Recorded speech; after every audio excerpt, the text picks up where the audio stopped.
your vulnerable space. You'll meet a lot of friends. You'll meet people that way. Mm-hmm. So I think the biggest step is being willing to step out of your comfort zone.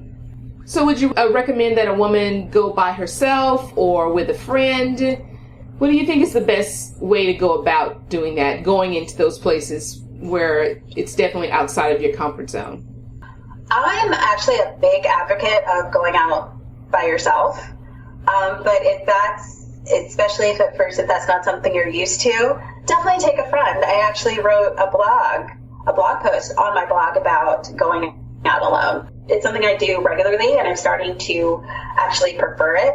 So I'm thinking maybe I need to start going out with my girlfriends a little bit more. That might be back out of my comfort zone. But I like going out alone because I kind of live by the motto, when you wait for other people, sometimes you just end up waiting. Right. So if you're waiting for your girlfriends to go with you, you might never go out. Mm-hmm. I've traveled abroad by myself. I've traveled to different countries by myself. So there are ways to do it, and you'll definitely meet other people. You might make new friends that way. It'll challenge you, and sometimes you might have a great night. You might have a great time, just going out, meeting different people, trying new things. And sometimes the night might not be fun, but at least you're putting yourself out there. Mm-hmm. And I think that's kind of like what they say about job interviews. And maybe you may, especially if you're looking for a new job, you may feel a little awkward or stiff, but the more you do it, the easier it becomes. Mm-hmm. It becomes more natural. Mm-hmm. So now I always have a game plan when I go out. Can you share that game plan? Or is it now? If that's part of your coaching, I don't want to encroach upon that. But no, it's actually in that blog post. So if you're going out alone, definitely go. I try to get there on time. Or early, right when the event starts. That way you can go in, walk around, kind of get a sense of the event, of what the event is, or kind of the atmosphere. Take a distraction device. Smartphones, everybody has one now, so if there's kind of a lull at the time, or if you're not talking to anyone, or if no one's talking to you and you might feel a little bit uncomfortable, you can just pull that out for a minute or two and to kind of regroup and then get back into things.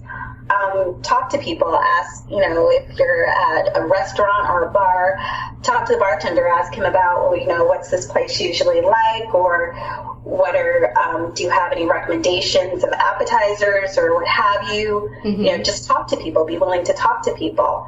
And if you're there by yourself, someone might strike up a conversation with you. Look for other people who might be there by themselves and start up a conversation with them, or just approach someone and say, I'd like your dress, or I'd like your tie, just be willing to go out there. And that would be my advice, is just, walk around, be willing to do it, walk around, kind of get a sense of the place, the atmosphere, have a distraction device if you need one. Maybe have a glass of wine, that'll calm your nerves if you're open to drinking. But of course, don't get sloppy, don't have 3, 4, or 5. Mm-hmm. Just have one to kind of calm your nerves if you're a little nervous about it, or maybe just get a glass of water or soda if that's not something you do. Either way, it'll kind of calm you down and kind of get you comfortable and talking to people and open. Right. And I guess part of that too could be, to tell yourself, okay, I'm going to stay at least an hour. I'm not going to be huddled in a corner. I'm going to make eye contact. I'm going to smile. Like, have all that in your mind before you go. And then, course. Yeah, that's one I forgot. I think that's in my post too. Smile. Be approachable. If you're sitting there frowning or mean mugging the whole time, no one's going to talk to you. People are going to think, I don't really want to talk to her. So smiling kind of opens you up and it makes you approachable to other people. Gotcha. So that's a big one. I can't believe I didn't mention that. Well, and what they need to do is go read that blog post. So, and we're going to give them directions to that in just a sec. But I have another question that comes to mind while you were talking about, being approachable and talking to people, admiring someone's tie. What's your thought on the shy guy?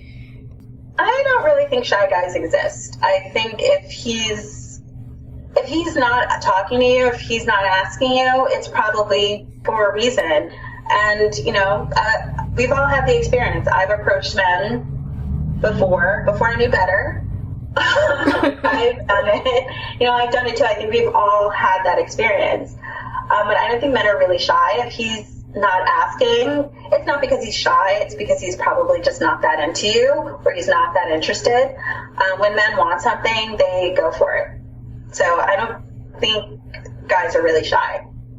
I know men hate hearing that. I have a guest post on my blog about men making the first move, and you have no idea how many posts I get from angry men or comments I get from angry men about that post. You have no idea. I don't allow a lot of them through, but it stirs a lot of comments from men. What were they saying? They say, well, of course women think that men should always approach. Why do women think that they're supposed to be the prize, or what have you? A lot of really interesting things.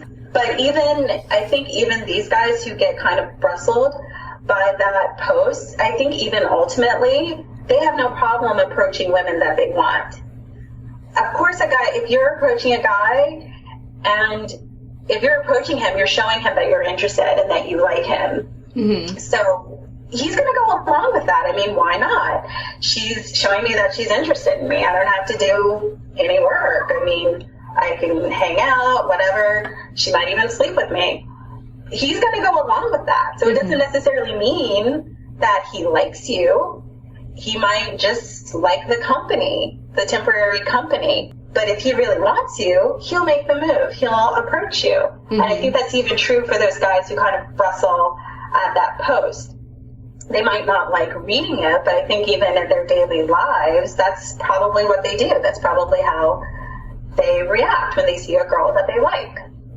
So say you go to an event and you're sitting and you go to the bar and get a Coke or get a glass of wine, whatever, and you see a man across the room and he's looking, and you smile. He should come over to you. You've given him the green light. If he's looking over at you, if he's glancing over at you, and you smile at him, you made yourself approachable, you made yourself vulnerable. If he's interested, he'll come to you.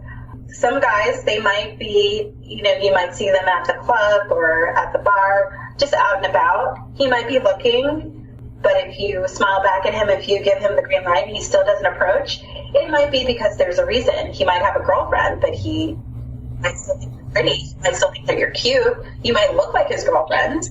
That's why he's smiling at you. Or he might just think you're cute, but he doesn't really want to. He's just not available at that time.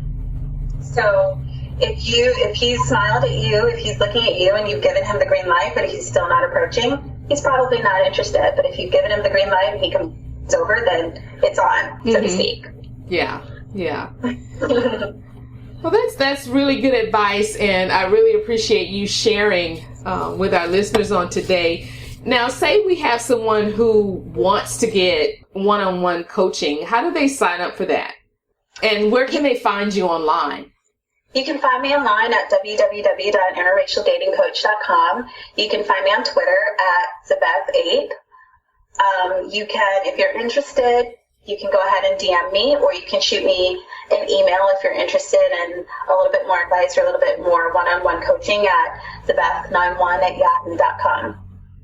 Awesome. Well, we're going to do a corresponding blog post to the podcast and put all the information there so people can contact you. I know we get so many requests from listeners and readers of the blog and the Facebook page saying that, they need help or they have questions. So we want to point them in good directions to people who can really genuinely help them.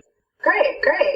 I am happy to answer questions. It's just not my thing. So. All right. Well, I appreciate you being on the show today. We definitely want to have you to come back. Would you be open to doing like a question and answer show with answering questions that we've gotten from some readers? Just, nothing really intense, but just some dating scenarios maybe or questions. Yeah, that would be fun. I would be interested in that. Wonderful. Well, we will definitely be contacting you and having you come back. And that's our show. And we thank our listeners for tuning in. Until next time, remember, life is better in the swirl world. Bye, Zabeth. Bye. Have a good night. You too. Thank you for joining the Swirl World broadcast brought to you by theswirlworld.com.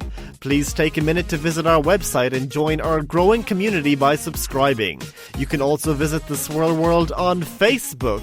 If you haven't already, please subscribe to the podcast. Until next time, remember, life is better. In the Swirl World, keep swirling.